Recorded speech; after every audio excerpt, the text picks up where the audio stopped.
अस्सलामुअलैकुम वरहमतुल्लाहि वबरकातुहू। आज हम बात करेंगे ताइफ के वाक़ये के बारे में। जब हमारे नबी को 40 साल में नबूवत मिली तो वो साल नबूवत का साल कहलाता है। नबूवत का 10वां साल चल रहा था। हमारे नबी के चाचा अबू तालिब ने हमारे नबी की सरपरस्ती 40-42 साल तक की। उनकी तबीयत उस वक्त बिगड़ रही थी।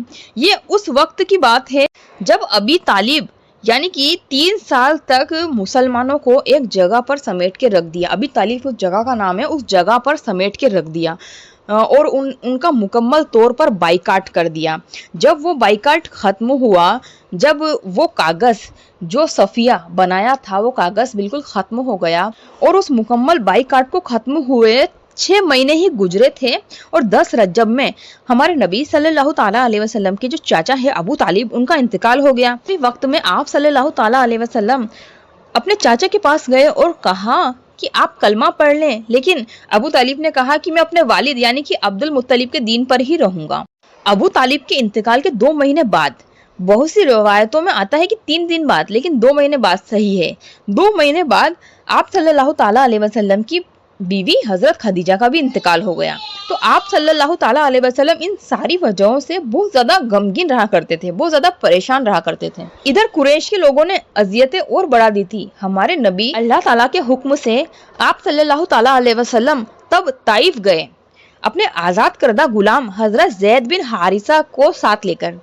ये शव्वाल 1 का वक्त था और 10 नबूवत का साल चल रहा था। जून का महीना की शुरुआत हुई थी। 619 ईस्वी थी। ताइफ मक्का से तकरीबन 60 मील की दूर पर पड़ता है। आपने ये सफर पैदल ही तय किया। जब ताइफ पहुंचे तो ताइफ में सकीफ के 3 सूबेदार के पास तशरीफ ले गए। तीनों आपस में भाई थे। उनके नाम इस तरीके से है कि पहला तो है अब्दुलैल, दूसरा है मसूद और तीसरा है जलेब। तो इनके जो बाप का नाम है वो था अमरू बिन उमैर। इन तीनों सरदारों का वहां बड़ा जोर था।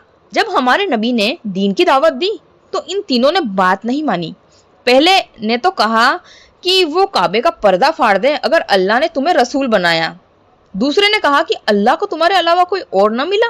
तीसरे ने कहा मैं तुम्हारी हरगिज बात नहीं मानूंगा। अगर तुम पैगंबर हो तो तुम्हारी बात रद्द करना मेरे लिए इंतहाई खतरनाक है और अगर तुमने अल्लाह पर झूठ गढ़ रखा है तो मुझे तुमसे बात नहीं करनी। ये सुनकर हमारे नबी वहां से उठ खड़े हुए और आपने फरमाया कि अपनी बात पर्दे में रखिए।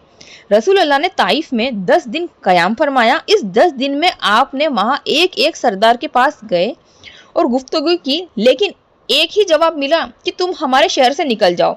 जब हमारे नबी वहां से निकल रहे थे तब कुछ बेवकूफ लोगों ने वहां के कहा कि इनके पीछे ओबाश लग जाओ और इन्हें परेशान करो। देखते देखते लोगों की भीड़ जमा हो गई और लोगों ने पत्थर से वार करना शुरू कर दिया। उस वक्त हमारे रसूल अल्लाह की एड़ियों में इतने जख्म आए कि आपके दोनों जूते खून से तरबतर हो गए। हजरत जैद बिन हारिसा आपको पत्थरों से बचा रहे थे। वे खुद भी बहुत जख्मी हो गए थे। बदमाशों ने 3 मील तक पत्थर बरसाए। आप 3 मील तक दौड़े। एक जगह थोड़ी बेहोशी सी आ गई, फिर उठे, फिर चले और हजरत जैद आपकी बात भरकर आगे दौड़ रहे थे। 3 मील बाद भीड़ चली गई। वहां पर एक बाग था, उतबा और शैबा, जिसमें हमारे नबी हजरत जैद गए। आप बाग में एक दीवार से टेक लगाकर अंगूर की बेल के साथ बैठ गए।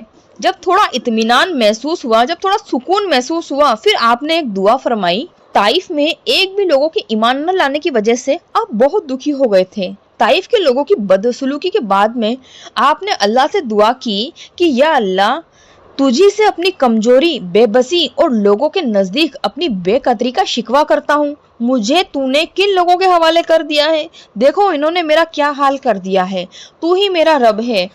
मुझे किसके हवाले कर दिया है तूने? ऐसे बेगाने लोगों के, ऐसे दुश्मन लोगों के हवाले कर दिया है तूने मुझे। ये दुआ आपने फरमाई। जब उतबा और शैबा ने देखा कि मोहम्मद सल्लल्लाहु ताला अलैहि वसल्लम टेक लगाकर बैठे हुए हैं तो उनका चेहरा खून से लहूलुहान हो रहा है, तो आपने एक गुलाम को बुलाया, अदास को बुलाकर कहा कि इस तश्तरी में ये अंगूर की बेल ले जाओ और जाकर उनको दे दो जो दीवार से टेक लगाकर बैठे हैं। اور ان سے کہنا کہ تمہارے رشتہ داروں کی قسم ہے اسے ضرور لے لوں۔ جب عداس نے انگور کا گچھا دیا اور ہمارے نبی نے بسم اللہ الرحمن الرحیم کہہ کر کھانا شروع کیا، جب عداس نے یہ جملہ سنا تو اس کو بڑا تعجب ہوا۔ اس نے پوچھا کہ اس علاقے میں تو ایسا کوئی نہیں کہتا، آپ نے یہ کہاں سے سیکھا اور آپ کون ہیں، آپ کہاں کے ہیں؟ تب نبی صلی اللہ تعالیٰ علیہ وسلم نے فرمایا کہ ہم مکہ کے رہنے والے ہیں، تم کہاں کے رہنے والے ہو، تمہارا دین کیا ہے؟ عداس نے جواب دیا، میں نینوی کا رہنے والا ہوں۔ رسول اللہ نے کہا کہ اچھا، تم حضرت صالح یونس بن متین کی بستی کے رہنے والے ہو؟ عداس نے کہا کہ آپ یونس بن متین کو کیسے جانتے ہو؟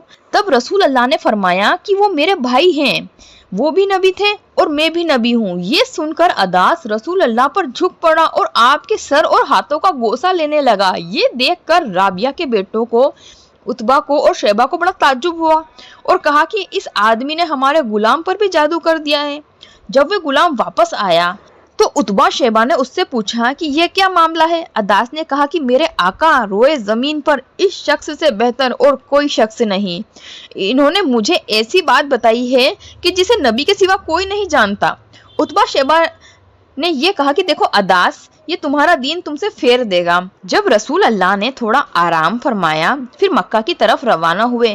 غم کی وجہ سے دل پاش پاش ہو رہا تھا۔ تھوڑی دیر بعد ایک جگہ آئی کرن، وہاں پہنچے تو اللہ تعالیٰ کے حکم سے جبریل علیہ السلام تشریف لائے اور جبریل علیہ السلام کے ساتھ پہاڑوں کا فرشتہ بھی تھا۔ سلام کیا اور گزارش کی کہ آپ حکم دیں تو طائف کو دو پہاڑوں کے بیچ میں پیس دیں۔ تب آپ صلی اللہ تعالیٰ علیہ وسلم نے فرمایا کہ نہیں، ابھی ان لوگوں نے میری بات نہیں مانی ہے، پر ان کی نسلوں میں سے لوگ ہوں گے جو صرف ایک اللہ کی عبادت کریں گے، میں انہیں معاف کرتا ہوں، ان کو کچھ نہ کیا جائے۔ لوگ کہتے ہیں کہ اسلام تلوار کے دم پر پھیلا ہے، جی نہیں، ہمارے نبی صلی اللہ تعالیٰ علیہ وسلم نے اتنے زخم کھانے کے بعد بھی معاف کر دیا۔ اسلام تلوار کے دم پر نہیں، پیار کے دم پر پھیلا ہے۔ آپ صلی اللہ تعالیٰ علیہ وسلم نے ان لوگوں کو معاف کر دیا۔ پھر جب آپ صلی اللہ تعالیٰ علیہ وسلم مکہ تشریف لائے تو مکہ والوں نے آپ کو آنے نہیں دیا۔ تب ایک شخص نے کہا کہ میں ان کی پناہ دیتا ہوں۔ وہ ہتھیاروں کے ساتھ ہمارے نبی کو مسجد حرم لے گیا۔ سب لوگوں نے پوچھا کہ تم انہیں پناہ دے رہے ہو یا تم ان کے دین میں شامل ہو گئے ہو؟ تب اس شخص نے کہا کہ میں انہیں پناہ دے رہا ہوں۔ تب قریش کے لوگوں نے کہا اگر تم نے انہیں پناہ دی تو ہم نے بھی انہیں پناہ دی۔ اس واقعے کی تفصیل صحیح بخاری میں بھی ہے۔ حضرت عائشہ رضی اللہ تعالیٰ عنہ فرماتی ہے کہ یا رسول اللہ، کوئی ایسا بھی دن آیا جو احد کے دن سے بھی زیادہ سنگین رہا ہو؟ تب رسول اللہ صلی اللہ تعالیٰ علیہ وسلم نے فرمایا کہ جب میں طائف گیا اور ان لوگوں نے میری بات نہیں مانی اور